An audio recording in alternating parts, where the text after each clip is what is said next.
நம்மளை சுத்தி இருக்கிற நெகட்டிவான பீப்புள் மேலேயே ஃபோக்கஸ் பண்ணிட்டு நம்மளுக்கு நல்லது செய்யற பாசிட்டிவான பீப்புளை நம்ம கண்டுக்கிறதே இல்லை. அவங்களுக்கு நம்ம கிரேட்ஃபுல்லா இல்லைன்னா எப்படிங்க நம்ம லைஃப்ல இருக்க நெகட்டிவான பீப்புளை நம்ம தள்ளி வைக்க முடியும்? இந்த யூனிவர்ஸுக்கு எப்படி கிராட்டிடியூட் செலுத்தணும், எப்படி கிரேட்ஃபுல்லா ஃபீல் பண்ணணும்னு நம்ம பிராக்டிஸ் பண்ணிட்டு இருக்கோம். அதை ஒரு சீரீஸா நான் அப்லோட் பண்ணிட்டு இருக்கேன். இன்னைக்கு எபிசோட் 10. மீதி 9 நாளோட டாஸ்க்கை நீங்க முடிச்சுட்டு 10th டே டாஸ்காக தான் நீங்க இதை ஆட் பண்ண போறீங்க. ஸோ ஃபர்ஸ்ட் 9 எபிசோட்ஸை பார்க்கணும் அப்படின்னா கிராட்டிடியூட் அப்படிங்கிற என்னோட ஸ்டோரி ஹைலைட்டை என் ப்ரொஃபைல செக் பண்ணி பாருங்க. அந்த 9 days ப்ராக்டிஸ் முடிச்சதுக்கு அப்புறம் இந்த 10th டே ப்ராக்டிஸை நீங்க பண்ணுங்க.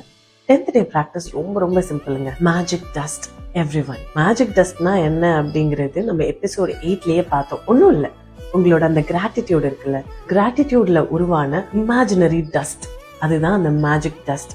இது நீங்க போற இடத்துல எல்லாம் ஸ்ப்ரிங்கிள் பண்ண போறீங்க இன்னைக்கு. ஆனா 10 மனுஷங்க மேல அவங்களுக்கே தெரியாம உங்களோட கிராட்டிடியூட செலுத்த போறீங்க. இன்னைக்கு நீங்க மீட் பண்ற ஏதோ ஒரு 10 மனுஷங்க, நீங்க போற வழியில அந்த ரோட கிளீன் பண்ற அக்கா அண்ணாவா இருக்கலாம், நடந்து போறப்போ ஒரு பொருளை கீழே போடுறப்போ அதை எடுத்து உங்ககிட்ட கொடுக்கறவங்களா இருக்கலாம், வேகமா நீங்க ஒரு இடத்துல இருந்து வரப்போ மூச்சு வாங்கும்ல, அப்ப அந்த இடத்துல ஏசியோ ஃபேனையோ ஆன் பண்ணிட்டு உங்களுக்கு தண்ணி கொடுக்கறவங்களா இருக்கலாம். இந்த மாதிரி சின்ன சின்ன விஷயத்துல உங்களுக்கு இன்னைக்கு உதவுற ஒவ்வொருத்தவங்களுக்கும், உங்களுக்கு சர்வீஸ் பண்ற ஒவ்வொருத்தவங்களுக்கும் நீங்க கிராட்டிடியூட் செலுத்த போறீங்க. உங்களுக்கு தைரியம் வந்துச்சுன்னா அவங்க கிட்டயே தேங்க்ஸ் சொல்லுங்க. அது ரொம்ப எஃபெக்டிவ்.